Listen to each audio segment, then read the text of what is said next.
Assalamualaikum warahmatullahi wabarakatuh. Apa kabar semuanya? Pada kesempatan kali ini, kami akan memaparkan hasil diskusi kami mengenai makanan tape ketan guna memenuhi mata kuliah kimia bahan makanan yang diampu oleh Ibu Irma Ratna Kartika, MSc Tech, yaitu Prodi Kimia 2019 Fakultas Matematika dan Ilmu Pengetahuan Alam Universitas Negeri Jakarta.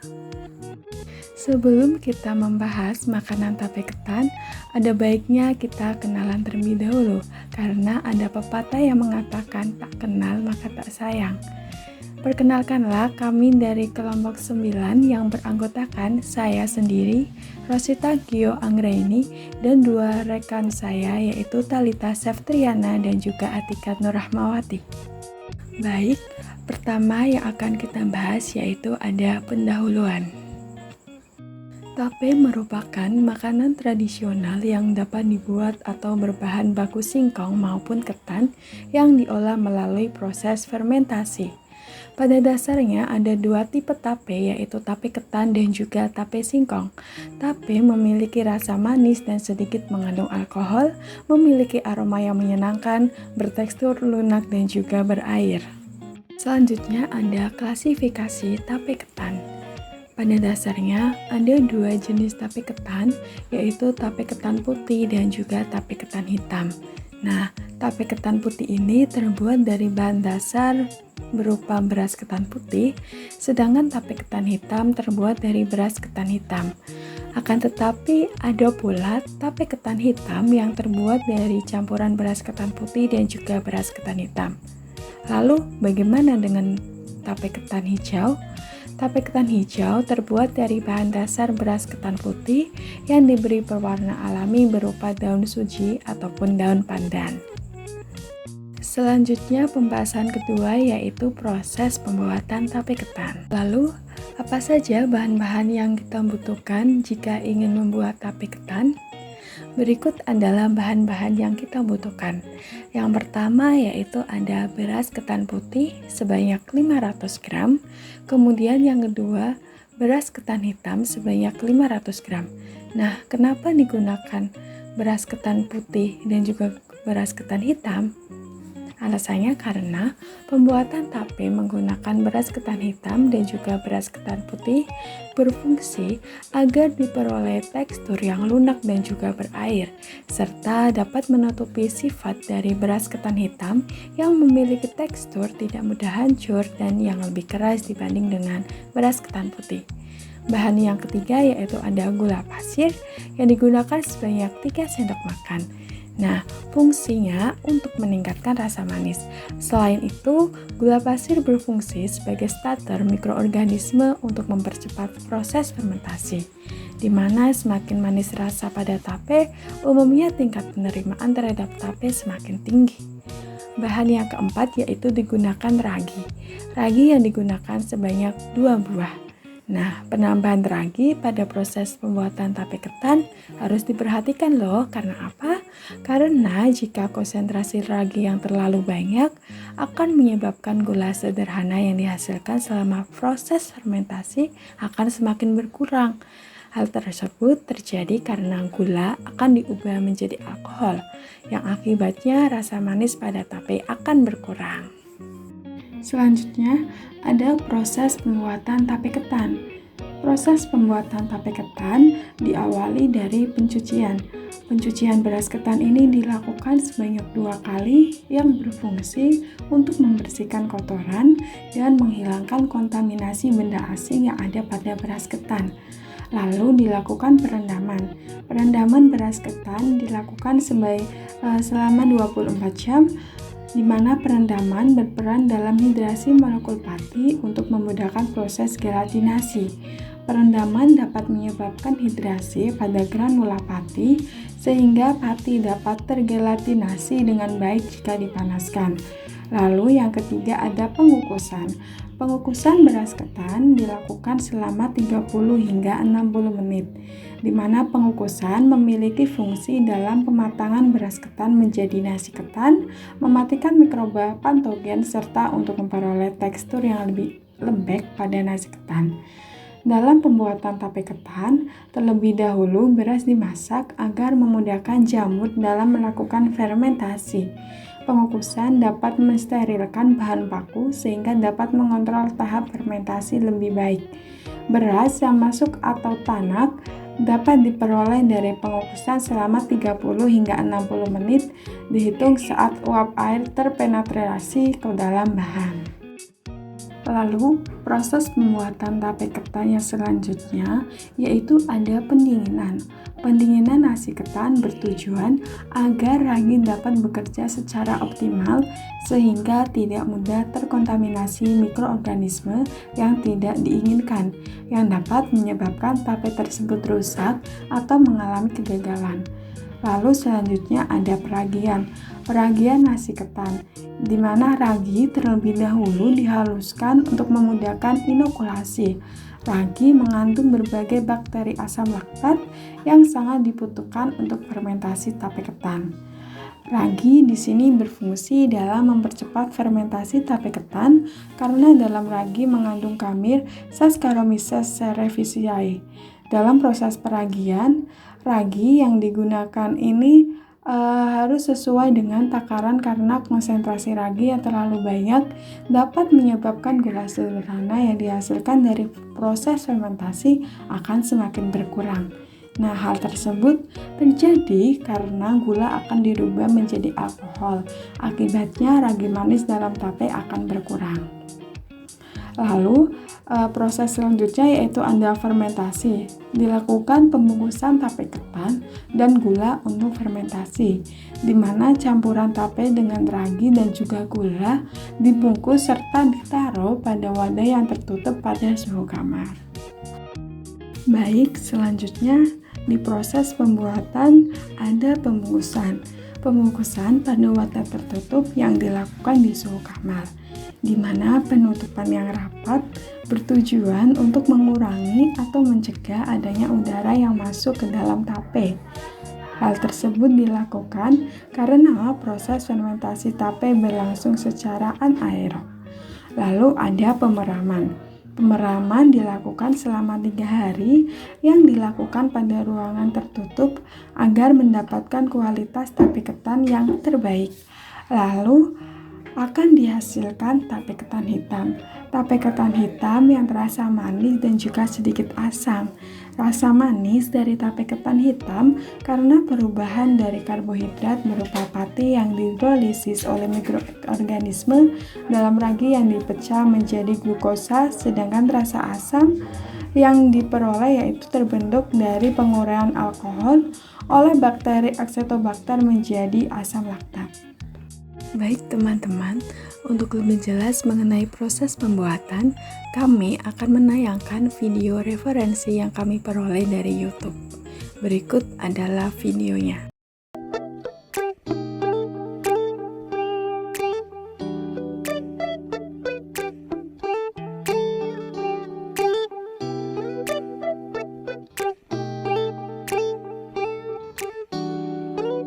Assalamualaikum warahmatullahi wabarakatuh. Perkenalkan, nama saya Ahlanisa Rahman. Di sini saya akan menjelaskan mengenai proses pembuatan tape ketan hitam.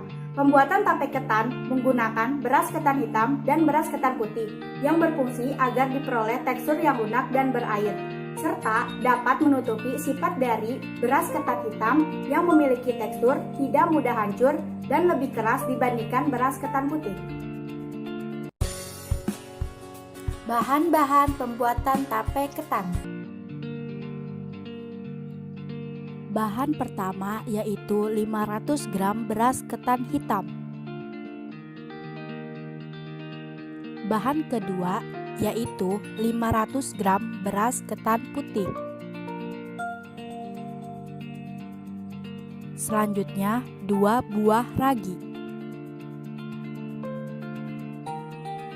Dan bahan terakhir yaitu 3 sendok gula pasir.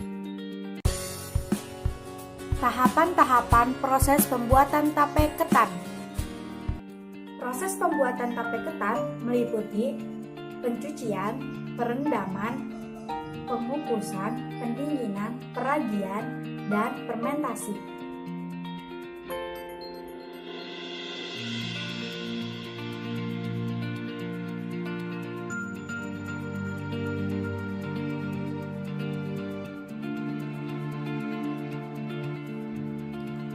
Tahapan pertama pembuatan tape ketan yaitu pencucian yang bertujuan untuk membersihkan kotoran dan menghilangkan kontaminasi benda asing yang ada pada beras ketan.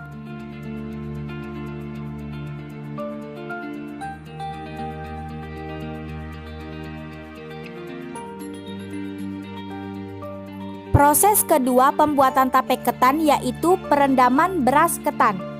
Selama 24 jam, perendaman berperan dalam hidrasi molekul pati untuk memudahkan proses gelatinisasi. Perendaman dapat menyebabkan hidrasi pada granula pati sehingga pati dapat tergelatinisasi dengan baik jika dipanaskan.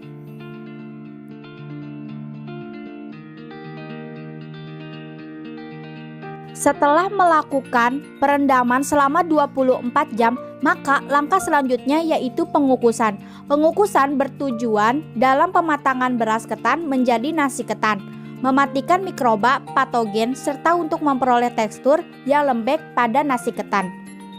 Dalam pembuatan tape ketan ini, terlebih dahulu beras dimasak agar memudahkan jamur dalam melakukan fermentasi. Pengukusan dapat mensterilkan bahan baku sehingga dapat mengontrol tahap fermentasi lebih baik. Beras yang masak atau tanak dapat diperoleh dari pengukusan selama 30-60 menit dihitung saat uap air mulai terpenetrasi ke dalam bahan.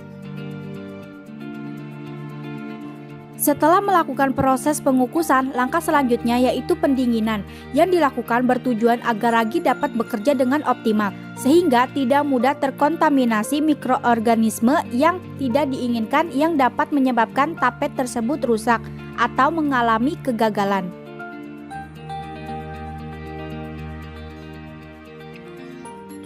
Setelah proses pendinginan, langkah selanjutnya yaitu peragian. Ragi terlebih dahulu dihaluskan untuk memudahkan inokulasi. Ragi mengandung berbagai bakteri asam laktat yang sangat dibutuhkan untuk fermentasi tape ketan.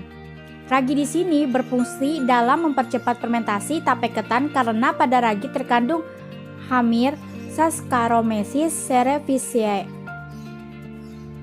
Dalam proses peragian, ragi yang diberikan harus sesuai dengan takaran karena konsentrasi ragi yang terlalu banyak menyebabkan gula sederhana yang dihasilkan selama proses fermentasi akan semakin berkurang. Hal tersebut terjadi karena gula akan diubah menjadi alkohol. Akibatnya ragi manis pada tape akan berkurang. Lalu, peragian harus dilakukan secara merata agar fermentasi berjalan dengan baik.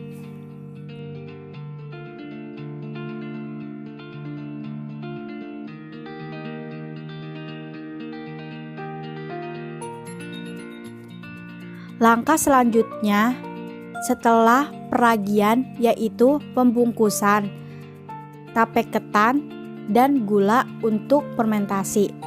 Mikroorganisme yang berperan dalam proses pembuatan tape adalah genus Aspergillus, Saccharomyces, dan Acetobacter. Mikroba Aspergillus dalam pembuatan tape ketan berfungsi untuk menghidrolisis pati pada bahan baku menjadi gula-gula sederhana. Saccharomyces berfungsi mengubah gula menjadi alkohol, sedangkan Acetobacter mengubah alkohol menjadi asam laktat. Setelah dilakukan pencampuran ketan dengan ragi dan gula, selanjutnya campuran tersebut dibungkus dan ditaruh pada wadah yang tertutup pada suhu kamar. Penutupan yang rapat ini bertujuan untuk mengurangi atau mencegah adanya udara yang masuk ke dalam tape. Hal itu dilakukan karena proses fermentasi tape berlangsung secara anaerob. Saccharomyces cerevisiae dalam keadaan anaerob akan mengubah gula menjadi senyawa etanol dan karbon dioksida. Dalam proses fermentasi ini, agar mendapatkan rasa tape yang manis harus dikonsumsi pada waktu yang tepat, yaitu sekitar 3 hari setelah pemeraman. Pemeraman dilakukan pada ruangan yang tertutup supaya dapat menghasilkan tape ketan dengan kualitas terbaik. Setelah proses fermentasi selama 3 hari, jadilah tape ketan hitam. Rasanya manis dan sedikit asam. Rasa manis pada tape ketan hitam karena perubahan dari karbohidrat yaitu berupa pati dihidrolisis oleh mikroorganisme dalam ragi dipecah menjadi glukosa. Sedangkan rasa asam yang terbentuk dihasilkan dari penguraian alkohol menjadi asam laktat. Proses penguraian ini dilakukan oleh bakteri Acetobacter. Adanya pengubahan alkohol menjadi asam, inilah yang menyebabkan tape rasanya asam. Sekian dari saya. Wassalamualaikum warahmatullahi wabarakatuh.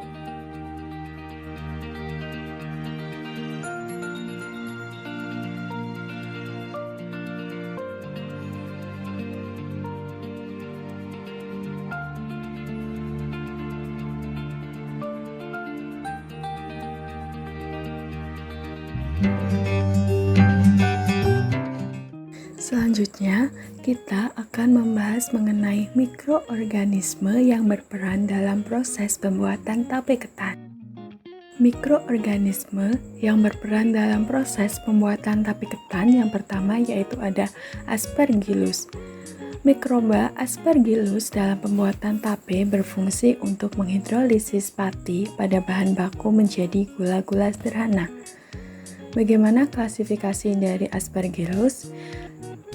Klasifikasinya yaitu kingdom berupa fungi, filumnya Ascomycota, kelasnya Eurothiomycetes, ordo berupa Eurothiales, famili berupa Trichocomaceae, genusnya Aspergillus dan spesiesnya yaitu Aspergillus sp.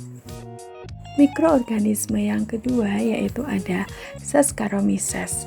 Nah, Saccharomyces berfungsi untuk apa? Jadi, Saccharomyces ini berfungsi untuk mengubah gula menjadi alkohol. Nah, klasifikasinya yaitu kingdom berupa fungi, filum berupa Ascomycota, kelasnya berupa Saccharomycetes, ordo berupa Saccharomycetes, famili berupa Saccharomycetaceae, genusnya berupa Saccharomyces, dan spesiesnya yaitu berupa Saccharomyces sp. Nah, untuk mikroorganisme yang terakhir yaitu ada Acetobacter. Acetobacter ini berfungsi untuk mengubah gula menjadi selulosa pada proses fermentasi, di mana klasifikasinya yaitu kingdom berupa bakteria, filum berupa Proteobacteria, kelasnya berupa Alpha Proteobacteria, ordo berupa Rhodospirales, familinya berupa Acetobacteraceae, genusnya berupa Acetobacter, dan spesiesnya berupa Acetobacter sp. Nah, untuk pembahasan selanjutnya akan dijelaskan oleh rekan saya. Selanjutnya yaitu proses penyimpanan. Hal-hal yang perlu diperhatikan dalam proses penyimpanan tape ketan, diantaranya yang pertama cara penyimpanan. Tape ketan merupakan makanan tradisional yang biasanya dikemas dengan menggunakan bahan botanis, seperti dedaunan. Kemasan botanis ini bukan saja berfungsi sebagai pelindung isinya dari debu atau agar tahan lama, tetapi juga untuk mengupayakan makanan itu agar mudah dan praktis dibawa-bawa, dipegang, atau dibuka ketika hendak disantap, serta membantu dalam proses pendistribusian. Akan tetapi, kemasan alami ini mempunyai kelemahan yaitu tidak tahan lama, mudah mengalami kerusakan, dan daya proteksi terhadap serangan dari luarnya lemah. Untuk mengatasi kekurangan kemasan alami tersebut, dapat digunakan kemasan plastik karena tahan lama atau tidak mudah rusak, dan banyak lagi kelebihan lainnya dibandingkan kemasan alami. Kemasan plastik mempunyai jenis dan ragam, baik bahan maupun desain atau konstruksinya. Kemasan plastik pada umumnya mempunyai beberapa keunggulan, di antaranya yaitu sifatnya kuat tetapi ringan, inert, tidak berkarat, dan terjadi penggembungan jika suhu menurun. Pengemasan vakum produk pangan adalah pengemasan produk pangan dalam kemasan, yaitu biasanya plastik yang telah divakumkan. Dengan melakukan pengemasan vakum, dapat menghambat pertumbuhan mikroorganisme aerobik dan kerusakan bahan pangan yang disebabkan pengaruh oksigen seperti oksidasi lemak, perubahan warna, dan ketengikan. Pengemasan vakum berkembang pesat sebagai metode memperpanjang umur simpan produk makanan karena tidak mempengaruhi kualitasnya. Pengemasan vakum juga merupakan suatu cara yang efektif untuk mencegah terjadinya kerusakan pangan, tetapi dapat menciptakan kondisi anaerobik yang dapat menghambat pertumbuhan organisme aerobik, yaitu organisme yang tumbuh lebih baik dengan adanya oksigen. Dengan pengemasan secara vakum, maka produk yang dikemas akan aman dari oksidasi, kerusakan biologis, dan bisa lebih bertahan lama serta tetap fresh. Untuk hal yang kedua yaitu keadaan lingkungan. Tape tergolong ke dalam pangan basah, oleh karena itu tape mudah sekali rusak pada penyimpanan suhu kamar. Tape pada penyimpanan suhu kamar hanya dapat bertahan sampai 3 hari. Untuk memperpanjang masa penyimpanan tape dapat dilakukan pengawetan. Nah, pengawetan ini merupakan suatu cara untuk memperpanjang umur simpan suatu produk. Metode pengawetan diharapkan dapat mempertahankan kandungan nutrisi dalam bahan pangan tersebut, menghambat atau mencegah terjadinya kerusakan, menghindari terjadinya keracunan, serta mempermudah penanganan dan penyimpanan. Penyimpanan bahan pangan pada suhu dingin dan beku merupakan salah satu metode pengawetan yang menggunakan suhu rendah. Kondisi penyimpanan terbaik pada suhu dingin karena dapat mempertahankan mutu tape ketan hingga 4 minggu penyimpanan. Menurut Frazier dan Westhoff pada tahun 1978, penyimpanan pada suhu rendah dapat dibagi menjadi 3 kelompok, yaitu penyimpanan pada suhu yang sedikit lebih rendah daripada suhu kamar dan umumnya di atas suhu 150 derajat Celcius, kemudian penyimpanan pada suhu antara 0 derajat Celcius dan 50 derajat Celcius, dan yang terakhir penyimpanan pada suhu di bawah 0 derajat Celcius atau pembekuan. Penyimpanan dengan suhu pendinginan dapat mengawetkan bahan pangan sampai beberapa hari atau beberapa minggu, tergantung dari jenis bahan pangannya. Nah, penyimpanan beku dapat mengawetkan bahan pangan sampai beberapa bulan, bahkan beberapa tahun. Selanjutnya, terdapat ciri-ciri tape ketan yang mengalami kerusakan. Untuk yang pertama dari segi rasa. Rasa tape berhubungan dengan alkohol, asam, dan gula yang dihasilkan selama proses fermentasi. Selama penyimpanan, terjadi perubahan rasa tape dari manis menjadi asam dan alkohol. Menurut Widowati pada tahun 1993, semakin lama penyimpanan, perubahan rasa yang terjadi semakin besar yang disebabkan oleh hilangnya senyawa penting pembentuk rasa melalui volatilisasi, oksidasi, kondensasi, dan reaksi kimia lainnya. Rasa tape mengalami perubahan yaitu menjadi asam setelah 3 hari penyimpanan. Sedangkan pada suhu dingin, keasaman terjadi setelah 4 minggu penyimpanan. Pada suhu ruang, keasaman yang terjadi lebih cepat dibandingkan dengan pada suhu dingin, karena pada suhu ruang, proses fermentasi terus berlangsung, sehingga pembentukan asam terus berlanjut. Selanjutnya dari segi tekstur. Tekstur dipengaruhi oleh kadar air. Menurut Syarif dan Khalid, pada tahun 1993, air merupakan komponen penting dalam bahan pangan karena air dapat mempengaruhi kekerasan, penampakan, cita rasa, dan nilai gizinya. Perubahan tekstur terjadi pada hari ke-6 dan minggu ke-4. Tekstur tape menjadi lunak atau mengalami pengkeriputan. Jaringan permukaan tape yang keriput terjadi pada suhu dingin karena terjadi proses pengerasan. Proses pengerasan terjadi karena adanya pengeringan pada lapisan luar tape. Tekstur yang lunak terjadi karena pembentukan cairan sebagai hasil samping dari proses fermentasi. Cairan tersebut keluar dari jaringan sehingga tekstur menjadi lunak. Pembentukan cairan selain menyebabkan tekstur menjadi lunak, juga mengakibatkan penyusutan jaringan yang selanjutnya menyebabkan kekeriputan. Untuk yang terakhir dari segi penampakan. Penampakan tape ketan meliputi warna, kekusaman, dan kelicinan. Selama penyimpanan telah terjadi perubahan kimia dan aktivitas mikroba yang berpengaruh terhadap sifat-sifat fisik seperti bentuk, ukuran, keseragaman, dan lain-lain. Warna tape ketan mengalami perubahan setelah 3 hari penyimpanan pada suhu ruang dan 4 minggu penyimpanan pada suhu dingin. Perubahan warna yang terjadi yaitu warna tape menjadi kusam dan tidak segar. Perubahan warna tersebut dikarenakan terjadinya degradasi komponen selama fermentasi yang mengakibatkan tekstur menjadi lunak, sehingga mempengaruhi warna tape menjadi kusam dan tidak segar. Kekusaman tape tersebut dikarenakan degradasi jaringan tape yang disertai dengan kerusakan pigmen tape. Kelicinan tape terjadi setelah 6 hari dan 4 minggu penyimpanan. Kelicinan tersebut disebabkan karena cairan kental yang terbentuk selama fermentasi. Cairan kental tersebut merupakan cairan hasil perombakan pati dan membentuk larutan yang kental. Selain itu, kelicinan juga dapat disebabkan karena lendir yang diproduksi oleh mikroba pembentuk lendir. Berikut komponen gizi pada tape ketan.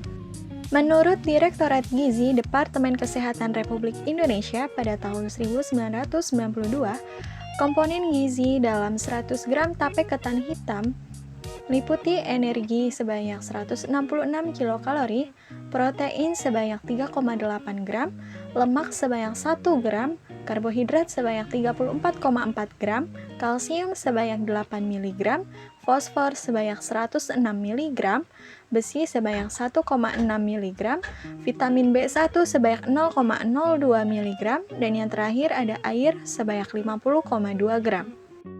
Komponen yang pertama yaitu ada protein. Protein ini memegang peranan penting dalam hampir semua proses biologi. Protein merupakan komponen penting atau komponen utama dalam sel hewan atau manusia. Protein yang terdapat pada beras ketan yaitu orizenin. Orizenin ini merupakan protein makanan yang dijadikan sebagai cadangan energi. Fungsi dari protein dalam tubuh yaitu membentuk enzim dan hormon sebagai sumber energi dan membentuk antibodi. Untuk struktur dari protein dapat dilihat pada slide. Komponen gizi yang kedua yaitu lemak. Lemak merupakan salah satu sumber energi yang memberikan kalori paling tinggi. Lemak yang terdapat dalam makanan dapat diuraikan menjadi kolesterol, trigliserida, fosfolipid, dan asam lemak bebas pada saat dicerna dalam usus. Asam-asam lemak yang paling banyak ditemukan di dalam beras ketan adalah asam oleat, asam linoleat, dan asam palmitat.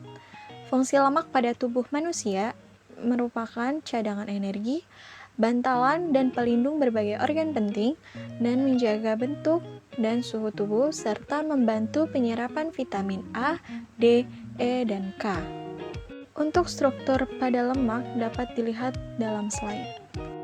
Untuk komponen gizi yang ketiga ada karbohidrat, yang merupakan zat gizi sumber energi paling penting bagi makhluk hidup, karena molekulnya ini menyediakan unsur karbon yang siap digunakan oleh sel. Kandungan amilosa pada beras ketan yaitu 2-9% dan sedangkan amilopektinnya ini tinggi yaitu 88,9-90%. Fungsi karbohidrat antara lain sebagai sumber energi, pemberi rasa manis pada makanan, dan yang terakhir membantu pengeluaran feses. Untuk struktur karbohidrat dapat dilihat di dalam slide. Untuk komponen gizi yang keempat ada air. Fungsi air dalam tubuh yaitu mengatur suhu tubuh, mencegah konstipasi, membawa oksigen ke jaringan tubuh lain, dan membuang sisa metabolisme. Untuk struktur dari air dapat dilihat di dalam slide. Untuk komponen gizi yang kelima ada vitamin B1. Vitamin merupakan senyawa organik dan nutrisi penting yang dibutuhkan oleh tubuh. Salah satunya adalah vitamin B1 atau yang dikenal sebagai tiamin. Vitamin B1 atau tiamin ini merupakan vitamin yang berperan dalam penggunaan karbohidrat menjadi sumber energi bagi tubuh. Fungsi vitamin B1 bagi tubuh antara lain, yang pertama membantu pembentukan energi, yang kedua menjaga fungsi otak, dan yang ketiga sebagai kofaktor enzim pirufat. Vitamin B1 bereaksi dengan ATP untuk membentuk suatu koenzim yang aktif, yaitu sebagai tiamin pirofosfat. Tiamin pirofosfat ini yang diperlukan untuk kerja dari berbagai enzim, seperti pirufat dehidrogenase dan alfa-ketoglutarat pada proses metabolisme karbohidrat, serta enzim transketolase yang berperan penting pada jalur pentosa fosfat. Selanjutnya yaitu fosfor. Fungsi fosfor bagi tubuh yang pertama detoksifikasi, yang merupakan pembuangan racun secara alami dari tubuh. Yang kedua, merangsang metabolisme protein. Yang ketiga, menjaga kondisi pencernaan. Dan yang keempat, komponen pembentuk enzim dan sel. Komponen gizi selanjutnya ada kalsium. Fungsi kalsium bagi tubuh yaitu mengaktifkan syaraf, melancarkan peredaran darah, menjaga sistem kardiovaskular, dan sebagai kofaktor aktivitas enzim. Kalmodulin merupakan bagian dari berbagai regulasi enzim kinase yang diaktifkan oleh kalsium, meliputi lipase pankreas. Selain itu, kalsium merupakan kofaktor enzim trombokinase dalam proses pembekuan darah. Dan yang terakhir, komponen gizi dalam tape ketan ada besi. Nah, fungsi zat besi bagi tubuh yaitu mempercepat pembentukan hemoglobin, meningkatkan kinerja otot, meningkatkan fungsi otak, dan yang terakhir sebagai kofaktor enzim. Zat besi sangat dibutuhkan oleh tenaga kerja untuk menunjang aktivitas kinerjanya. Di dalam tubuh, zat besi berperan sebagai bagian dari enzim pembentuk kekebalan tubuh. Selanjutnya, saya akan menjelaskan mengenai komponen non-gizi pada tape ketan. Komponen non-gizi pada tape ketan hitam terdiri dari antosianin, fenol, dan serat pangan. Pada antosianin, berdasarkan sifat fisika dan kimianya, kelarutan antosianin larut dalam pelarut polar. Antosianin stabil pada pH 3,5 dan suhu 50 derajat Celcius. Berat molekulnya sebesar 207,08 gram per mol dan rumus molekul C15H11O. Antosianin dilihat dari penampakan berwarna merah, ungu, dan biru mempunyai panjang gelombang maksimum 515-545 nanometer. Fungsi antosianin untuk kesehatan yaitu melindungi lambung dari kerusakan serta berfungsi sebagai senyawa anti-inflamasi yang melindungi otak dari kerusakan. Selain itu, antosianin juga dapat berfungsi untuk menghambat sel tumor, meningkatkan kemampuan penglihatan mata. Komponen non-gizi berikutnya yaitu fenol. Berdasarkan sifat fisika dan kimia, fenol merupakan zat kristal yang tidak berwarna. Fenol kurang asam dibandingkan asam karboksilat, tetapi lebih asam dibandingkan alkohol maupun air. Fungsi fenol yaitu dapat untuk menangkal radikal bebas. Karena fenol memiliki sifat antioksidan, artinya senyawa tersebut dapat mengendalikan radikal bebas berlebih dan membantu mencegah kerusakan pada DNA. Kemudian, fungsi lainnya yaitu berpotensi mencegah kanker. Senyawa fenol dari tumbuhan juga berpotensi untuk mencegah kanker.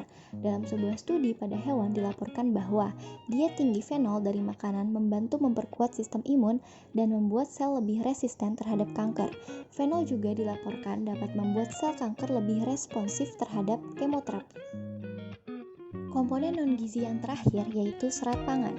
Serat pangan adalah karbohidrat kompleks yang banyak terdapat pada dinding sel tanaman yang terdiri dari lignin, selulosa, hemiselulosa yang tidak dapat dicerna oleh enzim pencernaan dan tidak dapat diserap oleh sistem saluran pencernaan pada manusia.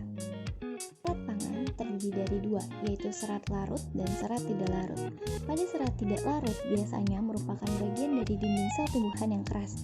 Selulosa, beberapa hemiselulosa, lignin, dan pati resisten merupakan bagian dari serat yang tidak larut. Serat tidak larut berasal dari makanan berbahan dasar gandum utuh, kulit buah, mentimun, tomat, kulit ari padi yang biasanya pada beras yang berwarna kecoklatan, polong-polongan, dan kacang-kacangan. Serat tidak larut juga bermanfaat untuk memperlancar pencernaan. Serat tidak larut terdapat dalam kacang-kacangan dan sayuran berwarna hijau tua. Kemudian pada serat larut bukan merupakan bagian dari dinding sel tanaman. Contohnya arabinosilans AX atau beta-glukan, beberapa hemiselulosa, pektin, gum, dan inulin. Jenis serat yang ini biasanya mendominasi pada buah-buahan. Serat larut bermanfaat untuk mempertahankan rasa kenyang dan serat larut terdapat dalam umbi-umbian dan buah-buahan. Selanjutnya yaitu metabolisme makanan dalam tubuh. Metabolisme makanan terdiri dari 3, yaitu karbohidrat, lemak, dan protein. Pada karbohidrat, polisakarida akan diurai menjadi senyawa gula sederhana, yaitu monosakarida. Pada lemak, asam lemak akan dicerna kemudian dipecahkan untuk menghasilkan energi, yaitu lemak diurai menjadi asam lemak dan gliserol. Pada protein akan dipecah menjadi asam amino. Selanjutnya yaitu metabolisme karbohidrat makanan dalam tubuh. makanan akan dihancurkan dan air dan enzim amilase akan melarutkan makanan tersebut, lalu akan berubah bentuk menjadi molekul zat tepung. Kemudian molekul zat tepung akan berubah bentuk menjadi maltosa, dan maltosa akan diuraikan menjadi senyawa sederhana lagi menjadi glukosa.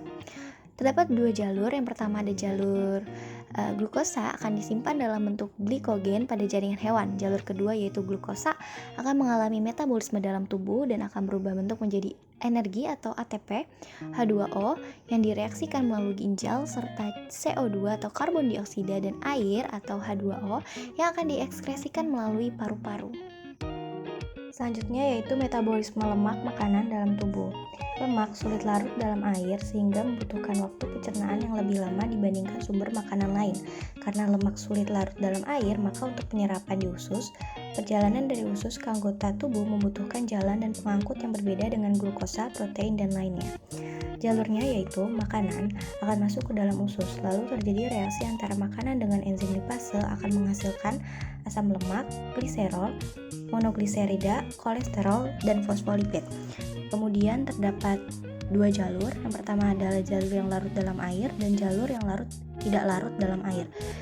Yang larut dalam air yaitu gliserol. Gliserol akan terjadi di vena porta di duodenum dan akan disimpan di dalam hati dan sel jaringan adiposa. Sedangkan yang tidak larut dalam air yaitu asam lemak, kolesterol, fosfolipid, dan monogliserida akan masuk ke dalam sel epitel usus dan akan terjadi reaksi antara monogliserida dan asam lemak menjadi trigliserida. Trigliserida akan diubah bentuknya menjadi kilomikron. Kilomikron ini oleh mukosa usus halus akan diserap melalui pembuluh limfa atau getah menuju selaput penggantung usus untuk dikumpulkan dalam pembuluh besar yang menuju ke liver dan akan disimpan dalam hati dan sel jaringan adiposa. Kemudian akan terjadi dua jalur lagi, yaitu jalur pertama kilomikron akan menjadi asam lemak, gliserol, kolesterol, dan fosfolipid dan akan terjadi reaksi esterifikasi yaitu menjadi asam lemak dan gliserol akan menjadi trigliserida.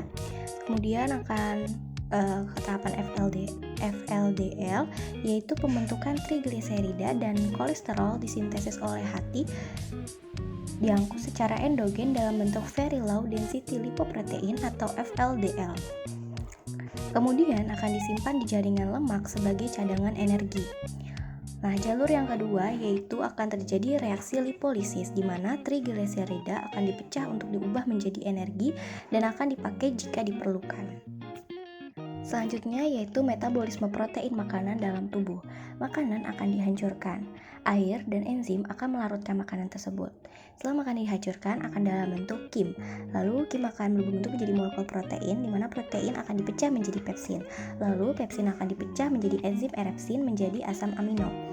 Nah, di dalam asam amino ini ada dua jalur. Yang pertama, asam amino akan diserap dalam junjut usus secara langsung menurut fungsi proteinnya, lalu akan nitrogen NH dan senyawa organik dikeluarkan oleh ginjal berupa urea dan amonia. Kemudian, jalur yang kedua, asam amino akan didiaminasi dalam hati, akan menjadi asam keto, dan asam keto akan masuk ke dalam siklus asam sitrat untuk menghasilkan energi. Selanjutnya yaitu fungsi tape ketan hitam bagi tubuh. Fungsi tape ketan hitam bagi tubuh. Yang pertama yaitu menjaga kesehatan tubuh, kedua meningkatkan daya tahan tubuh, ketiga mencegah anemia, dan yang keempat melancarkan buang air besar. Berikut pengaruh konsumsi tape bagi kesehatan. Keunggulan mengkonsumsi tape, yang pertama menghilangkan jerawat. Di dalam tape ketan terdapat zat inflamasi yang dapat menghilangkan jerawat pada kulit wajah. Yang kedua yaitu mencegah kerusakan saraf pada otak. Nah, kandungan kalsium dan zat besi pada beras ketan hitam berperan untuk mencegah kerusakan saraf pada otak dan bermanfaat untuk terapi penderita Alzheimer. Dan yang ketiga yaitu mencegah anemia. Manfaat tape ketan hitam selanjutnya adalah mencegah penyakit anemia. Manfaat itu didapat karena tape ketan hitam mengandung zat besi. Zat besi sangat berperan bagi pembentukan sel darah merah atau eritrosit, sehingga tubuh akan mempunyai cukup sel darah merah dan terhindar dari penyakit kurang sel darah merah atau anemia. Untuk bahaya mengkonsumsi tape, yang pertama, konsumsi tape yang berlebihan akan membuat perut sakit karena saluran pencernaan yang tidak kuat dengan efek alkohol. Kebanyakan mengonsumsi makanan fermentasi dapat membahayakan kesehatan. Adanya penumpukan bakteri baik di dalam tubuh dapat menyebabkan perut mudah kembung. Untuk yang kedua, konsumsi air dari tape yang berlebihan juga bisa menyebabkan keracunan dan mabuk. Walaupun tape dapat dijadikan sebagai sumber probiotik, namun pada beberapa kasus, probiotik ini gagal mensekresikan racun tersebut sehingga menyebabkan makanan tersebut bahaya untuk dikonsumsi. Dan yang ketiga, mengonsumsi tape juga berbahaya untuk ibu hamil. Nah, bahayanya yaitu yang pertama, resiko FAS atau Fetal Alcohol Spectrum, yang merupakan suatu gangguan pada bayi yang cukup memprihatinkan. Dilihat dari kondisi bayi dengan kepala yang cukup mungil, disertai kelainan pada wajahnya. Selain itu, anak akan terlambat berbicara, kesulitan dalam belajar, serta kelakuan yang tidak pada umumnya atau tidak normal. Hal ini disebabkan karena pada saat kehamilan, terutama pada trimester terakhir yaitu bulan ke-7 sampai ke-9, mengonsumsi alkohol atau kadar alkohol di dalam tubuhnya tinggi. Kondisi ini bisa menyebabkan anak yang lahir berpotensi cacat. Untuk bahaya yang kedua yaitu meningkatkan resiko penyakit kuning pada janin. Kondisi anak di dalam kandungan sangat rentan karena penyakit atas ulah ibunya yang kurang menjaga nutrisi dan kesehatan saat kehamilan. Bayi yang ada di dalam kandungan juga sudah mampu mendapatkan resiko penyakit kuning karena ada alkohol yang masuk ke dalam tubuh janin. Ketika ibu hamil memakan tape, maka zat nutrisi yang ada di dalam tape juga akan masuk ke tubuh janin lewat plasenta. Padahal pada saat itu organ tubuh janin masih dalam tahap perkembangan dan belum mampu menjalankan fungsinya. Sehingga seberapapun jumlah kadar alkohol, tubuh bayi belum bisa menyaring. Hal ini mendatangkan bakteri toksoplasma yang menyebabkan bayi terkena penyakit kuning. Dan yang terakhir, bahaya untuk ibu hamil yaitu rawan terjadi gagal hati.